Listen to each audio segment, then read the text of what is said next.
তুমি যদি লাস্ট কয়েকদিন ধরে সোশ্যাল মিডিয়াতে একটু অ্যাক্টিভ থেকে থাকো তাহলে মেইনলি তিনটে ইনসিডেন্ট বারবার তোমার ফিডে আসছে। এক, যেখানে একজন মেয়ে এক র্যাপিডো ড্রাইভারকে নোংরা ভাষায় গালাগালি করছে। তারপরে লোকেশনে আসার পর আমি ক্যান্সেল করিনি, ফালতু কথা বলবি না, এখান দিয়ে যা, নাহলে কানের গোড়ায় দুটো থাপ্পড় মারবো। মেরে দিন। দুই, যেখানে এক ছেলে মেয়েদের আন্ডারগার্মেন্টস চুরি করতে গিয়ে ধরা পড়ছে।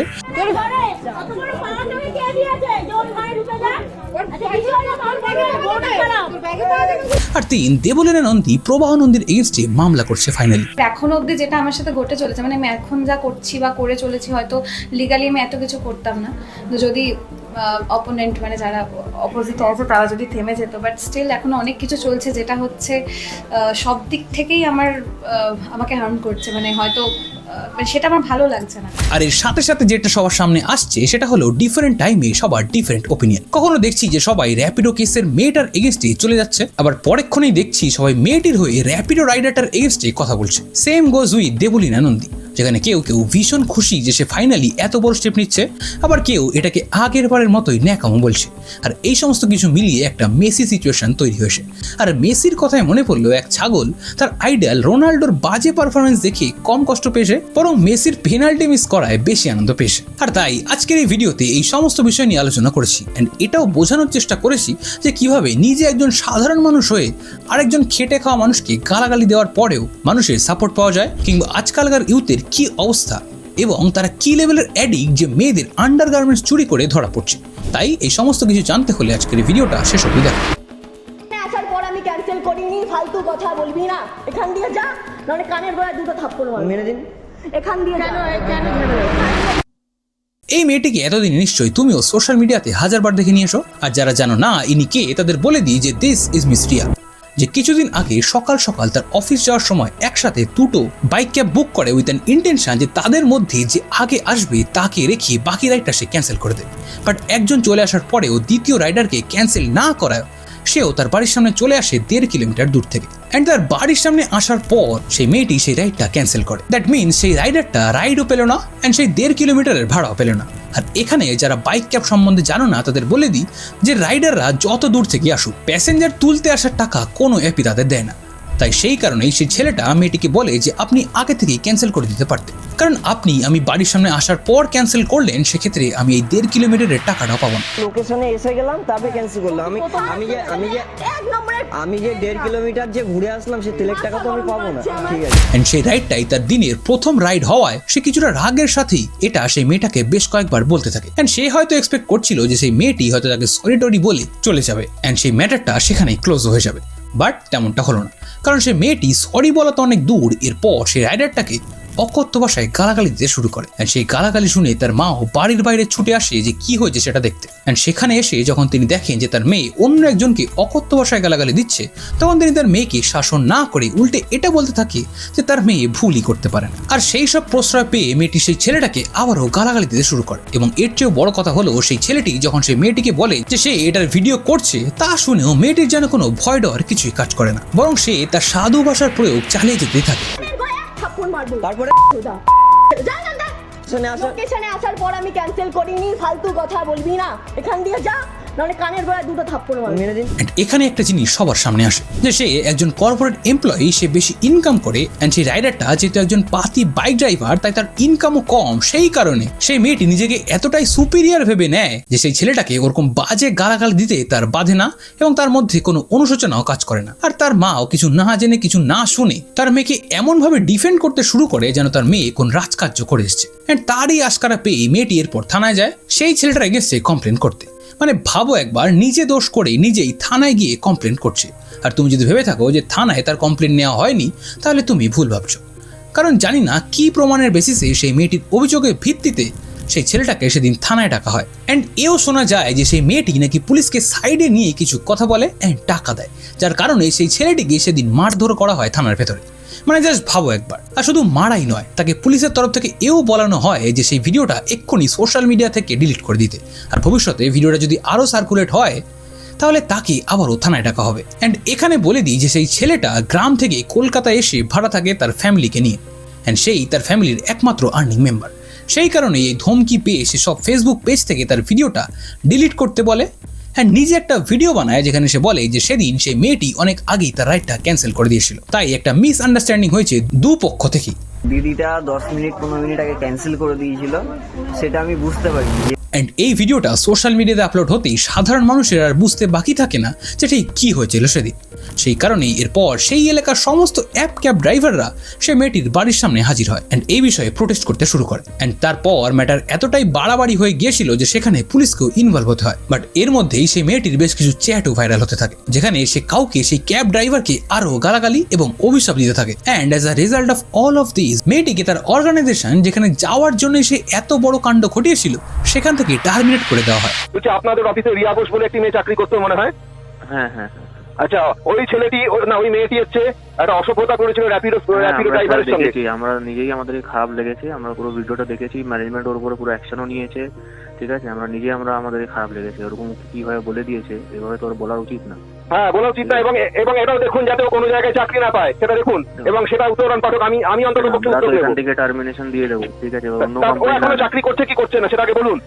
না না, এখন করছে না তো একদম। এন্ড হয়তো তারপরেই তার দম্ভ চূর্ণ হয়, কারণ তার আগে অবধিও মনে হচ্ছিল যে যেখানে একটা সরি বললে হয়তো ম্যাটারটা ক্লোজ করা যেত, সেখানে সে যেন তার ভুল স্বীকার করতেই রাজি নয়। এন্ড সেই কারণেই তার টার্মিনেশনের পর তার তরফ থেকে একটা ইন্টারভিউতে সরিও শোনা যায়। এখনো আপনাদের মাধ্যমেও আমি বলছি কি আমি যেদিন যেটা করেছিলাম, গালাগালি দিয়েছিলাম, সেটা অবশ্যই আমার ভুল হয়েছিল। আমার গালাগালি ওরকমভাবে দেওয়া উচিত হয়নি, কিন্তু আমি সেই পরিস্থিতিতে এতটা ভেবে গালাগালি দিই। বাট সমস্যা যেন সেখানেই শেষ হয় না, কারণ সেই ছেলেটি চাপে পড়া অবস্থায় বানানো ভিডিওটা দেখে অনেকেই বলতে শুরু করে যে ছেলেটিরই দোষ, মেয়েটি অনেক আগেই ক্যান্সেল করে দিয়েছিল অ্যান্ড অল। অ্যান্ড সেই কারণেই এরপর থেকে ছেলেটাও ব্যাক ক্ল্যাশ পেতে শুরু করে সোশ্যাল মিডিয়া জুড়ে। অ্যান্ড মেয়েটিও যেন সবার সামনে হঠাৎ করে ধোয়া তুলসী পাতা হয়ে উঠতে শুরু করে। এখন যদি তোমারও মনে হয় যে আমি হঠাৎ করে ছেলেটার সাইড নিয়ে কেন কথা বলছি, তাহলে বলে দিই যে একজন নারীর সাথে খারাপ হলে সেটার এগেনস্টে যেমন আমরা সবাই প্রোটেস্ট করি, তেমনি আমার মতে একটা ছেলের সাথে খারাপ হলেও আমাদের সবার সেটার এগেনস্টে প্রোটেস্ট করা উচিত। And that's why I am doing this. কারণ ওমেন এম্পাওয়ারমেন্টের নামে আর ওমেন কার্ড খেলে যদি এই সমস্ত মেয়েদেরকে আমরা মাথায় তুলতে শুরু করি, তাহলে ছেলেরা সবসময় শুধু হেঁটে পেয়ে যাবে। অ্যান্ড এর সাথে আমাদের এটাও মাথায় রাখতে হবে যে কিছু ছেলের জন্য মেয়েরা আজ কতটা আনসেফ, বা সেই জন্য যেন নির্দোষরা শাস্তি না পায় সেটাই দেখার। অ্যান্ড অলসো এটাও তোমাকে মানতে হবে যে র্যাপিডো রাইডাররাও সবসময় ভালো হয় না। তাদের বহু কীর্তিকলাপের খবর আমরা কম বেশি সবাই জানি। কখনো নির্ধারিত দামের চেয়ে 50-100 টাকা বাড়ি দিতে বলা, কখনো রাইড অ্যাকসেপ্ট করে আর সেখানে না আসা, কিংবা ভাড়া পছন্দ না হওয়ায় কাস্টমারকে ক্যান্সেল করে দিতে বলা, কিংবা তাদের জঘন্য ব্যবহারের খবরও অনেক রয়েছে। বাট কিছু এরকম মানুষের জন্য যেন নির্দোষ বা ক্ষমতাহীনরা চাপা না পড়ে, তাদের আওয়াজ যেন দাবানো না হয়, সেটাই দেখতে হবে। তোমার এই বিষয়ে কি মতামত সেটা কমেন্ট বক্সে জানিও। অ্যান্ড মেয়েদের সেফটি নিয়ে যখন কথা বলছি, তখন এই ছেলেটার কথা ভুলে গেলে কিভাবে হবে? আমরা সবাই যারা ফেসবুক চালাই তারা কম বেশি এই ছেলেটাকে চিনেছি লাস্ট কয়েকদিনে, কারণ সে নাকি লাস্ট কয়েক বছর ধরে তার পাড়ায় মেয়েদের আন্ডারগার্মেন্টস চুরি করতো। আরে আজকের দিন ধরে তো না, এটা বহুদিন ধরে হচ্ছে, প্রচুর প্রচুর।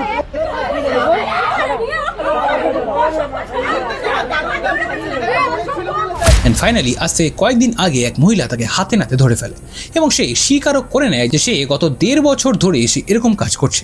অ্যান্ড স্বাভাবিকভাবেই তাকে পুরো পাড়ার সামনে এরপর মুখে চুনকালি মাখানো হয় এবং তাকে সবার সামনে সেটা স্বীকার করানো হয় এবং ক্ষমাও চাওয়ানো হয়। বাট তুমি কি কখনো ভেবে দেখেছো যে এরকম কেন করে এরা? আমার মতে এদের রিয়েল লাইফে কোনো বন্ধু নেই, এরা শুধুমাত্র সোশ্যাল মিডিয়ার ফ্রেন্ডশিপ বা সোশ্যাল মিডিয়াকে নিজের বন্ধু বানিয়ে রেখেছে। না করে কোনো আউটিং, না কোনো সোশ্যাল গ্যাদারিং, না কিছু। এরা নিজেরাই নিজেদের সাথে থাকতেই বেশি ভালোবাসে, আর দিনের পর দিন বছরের পর বছর ধরে এরকম থাকার কারণে তারা এইরকম কিছু অ্যাডিকশনের কবলে পড়ে, যেটা থেকে কোনোদিনও বেরোতে পারে না তারা। অ্যান্ড এদের প্রপার শাস্তি এবং প্রপার কাউন্সিলিংও দরকার, কারণ এটা একটা মেন্টাল ডিসঅর্ডারও বটে। তাই আমি তোমাদের সবাইকে বলতে চাই যে please go out, make real friends. Social মিডিয়ার ফ্রেন্ডশিপ না, তাদের সাথে ঘোরো, আড্ডা দাও, মজা করো, বাট একা থেকো না, আর এরকম হ্যাবিট ডেভেলপ করে ফেলো না। আর তোমার চেনাশোনা যদি কারোর এরকম হ্যাবিট থেকে থাকে, তাহলে আজকে তাদের কাউন্সিলিং করানোর কথা বলো। নইলে তুমি ভাবো এই ছেলেটার পাশে বসা বা তার সাথে ভবিষ্যতে কথা বলা একটা মেয়ে যে সব জানে, তার জন্য এটা কতটা ডিফিকাল্ট হবে। বা অন্য মেয়েদের কথা ছাড়ো, তার বাড়ির মেয়েরা কিংবা তার আত্মীয় স্বজনই বা কতটা এম্বারেসড হবে এটা জানার পর যে তাদের ছেলে এরকমটা করছে। অ্যান্ড এই ছেলেটাকে দেখে, তার রিয়াকশন দেখে সে যে মানসিক অবসাদগ্রস্ত সেটা বোঝা যাচ্ছে। এই অপরাধের কোনো আইনি শাস্তি হয় কিনা আমার সেটা জানা নেই, বাট যদি হয় সেটা যেন অবিলম্বে এর উপর লাগু করা হয়, যাতে ভবিষ্যতে কেউ এরকম নোংরা কাজ করার আগে দুবার ভাবে। আর দুবার বলতে মনে পড়লো দেবলের নন্দী এই নিয়ে দুবার সোশ্যাল মিডিয়াতে চর্চায় আসে।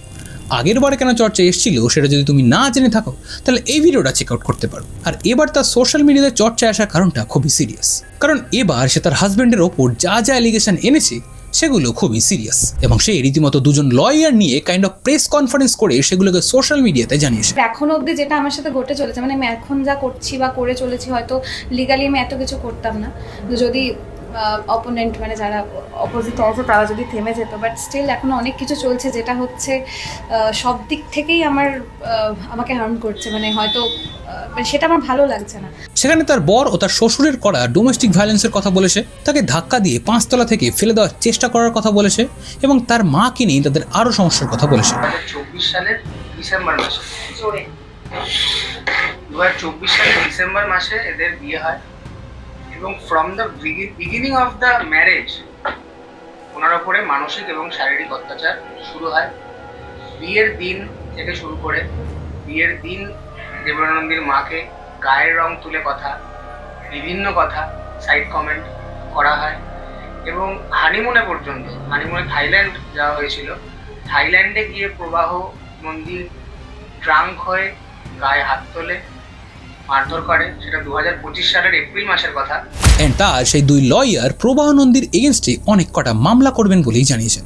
এখন এটাই দেখা যে সত্যি এসব কিছু হয় কিনা, নাকি এটাও আবার প্রবাহর কাছে ফিরে যাওয়ার কোনো প্রচেষ্টা। কারণ আগের বারও আমরা দেখেছি যে কিভাবে ঘুমের ওষুধ খেয়ে হসপিটালে শুয়ে থাকার পরেও সে বারবার প্রবাহর কাছে যাওয়ার কথা বলেছে, আর তারই প্রেস কনফারেন্স সোশ্যাল মিডিয়াতে আপলোড হতেই মানুষ হাসবে নাকি তাকে সহানুভূতি দেবে সেটাই যেন কেউ বুঝতে পারছে না। কারণ তার সেই ভিডিওগুলোর কমেন্ট বক্স দেখলে তোমার চোখে পড়বে যে সবাই তার এত সিরিয়াস অ্যালিগেশনেও যেন সিরিয়াস হতে পারছে না। দেখো, আমরা এমন একটা সমাজে বাস করি যেখানে মেয়েদের সেফটি একটা বড় ইস্যু। প্রত্যেক দিনই নতুন নতুন নারী নির্যাতন, ধর্ষণ এসবের খবর লেগেই রয়েছে। রিসেন্টলি আরজি করে আবারও কিছু একটা হয়েছে বলে শোনা যাচ্ছে, বাট সেটাও হয়তো ধামাচাপা পড়ে যাবে। দ্যাট মিনস আজও রাজ্যে নারী সুরক্ষা একটা অনেক বড় ইস্যু, অ্যান্ড সেই কারণে মেয়েদের নিয়ে কোনো ভিডিও সোশ্যাল মিডিয়াতে ভাইরাল হলেই মেয়েদের প্রতি সিম্প্যাথি আসে সবার আগে, কারণ সে একটা মেয়ে। অ্যান্ড সেই কারণেই তুমি যদি একজন মেয়ে হও আর এই ভিডিওটা এত দূর অব্দি দেখে থাকো, তাহলে তোমাকে বলে দিই যে always be prepared for the worst. And বাড়িতে যতই লক্ষ্মী হও না কেন, বাইরে বেরোলেই যেন সেটা কালিমায়ের রূপ ধারণ করে। কারণ ট্রেনে বাসে কিভাবে মেয়েদের সাথে ব্যবহার করে কিছু মানুষ, সেটা সোশ্যাল মিডিয়াতে আমরা সবাই দেখতে পাই। তাদের ভিডিও ভাইরাল হলেও তারা যেন শুধরাই না, আর এটা দিন দিন যেন বেড়েই চলেছে। আর তাদের এসব কার্যকলাপের একটা কারণ সোশ্যাল মিডিয়াও বটে। সোশ্যাল মিডিয়া জুড়ে চলতে থাকা এরকম নোংরামিও বটে। সারাদিন সোশ্যাল মিডিয়াতে এরকম নোংরা ভিডিও দেখিয়ে তারা হয়তো ভাবে যে সবাই হয়তো রিলের মতোই, যার কারণে আজ এদের এই অবস্থা। আর এই আন্ডারগার্মেন্টস চুরি করা ছেলেটাও এর যথাযথ উদাহরণ। সোশ্যাল মিডিয়াতে এসব কন্টেন্ট সারাদিন কনজিউম করবে, দেন ভাবে হয়তো সবাই এরকমই হয়, অ্যান্ড দেন নিজের আর্জেস মেটাতে এরকম বোল্ড স্টেপ নেয়। এই সমস্ত কিছুর এগেনস্টে কবে যে প্রপার আইন আসবে সেটা ভগবানই জানে, আর কবে যে আমাদের রাজ্য বা দেশটাও মেয়েদের জন্য একটা সেফ প্লেস হবে সেটাও আমার জানা নেই। তবে হ্যাঁ, সবাই যেমন খারাপ হয় না, তেমনই সব ছেলেই যে এরকম মেন্টালিটির হয় সেটা আশা করি সব মেয়েরাই তাদের বাবা, ভাই, বয়ফ্রেন্ড, হাজবেন্ড এদের সাথে মিশে বুঝেছে। এটা আলাদা করে আমাকে আর বলে দিতে হবে না। আর এরকমই সব মেয়েরাও যে ধোয়া তুলসী পাতা সেটাও কিন্তু নয়। কিছু কিছু মেয়ে এই সমস্ত লুপ হোলের ফায়দা নিয়ে অপরকে ছোট করে বা যাচ্ছে তাই বলতেও দুবার ভাবে না। তাই অ্যাজ আ অডিয়েন্স তুমি যদি এত দূর অব্দি ভিডিওটা দেখে থাকো, তাহলে প্লিজ কোনো রকমের কোনো অন্যায় দেখে সেটার এগেন্স্টে প্রোটেস্ট করার ক্ষমতা রাখো। সে একজন ছেলের সাথেই অন্যায় হোক কিংবা একজন মেয়ের সাথেই হোক, কারণ দুজনই সমানভাবে জাস্টিস ডিজার্ভ করে। উইথ দ্যাট বিং সেড, তোমার এই সমস্ত বিষয়ে কি মতামত সেটা কমেন্ট বক্সে জানিও। অ্যান্ড হ্যাঁ, আজকে ভিডিওটা ভালো লাগলে ভিডিওটা লাইক শেয়ার করার পাশাপাশি চ্যানেলটাও সাবস্ক্রাইব করে দিও। অ্যান্ড হ্যাঁ, আমার নতুন দুটো চ্যানেল সাবস্ক্রাইব করতে কিন্তু ভুলো না। আর তুমি যদি আমার সাথে কথা বলতে চাও তাহলে আমাকে ইনস্টাতেও ডিএম করতে পারো। অ্যান্ড আজকের ভিডিওটা তোমার ভালো লাগলে আমি শিওর যে তোমার এই ভিডিওটা অনেক ভালো লাগবে, তাই সেটা দেখতে হলে এখানে ক্লিক করে চলে আসো। তোমার সাথে আমার দেখা হবে ওখানে। টাটা।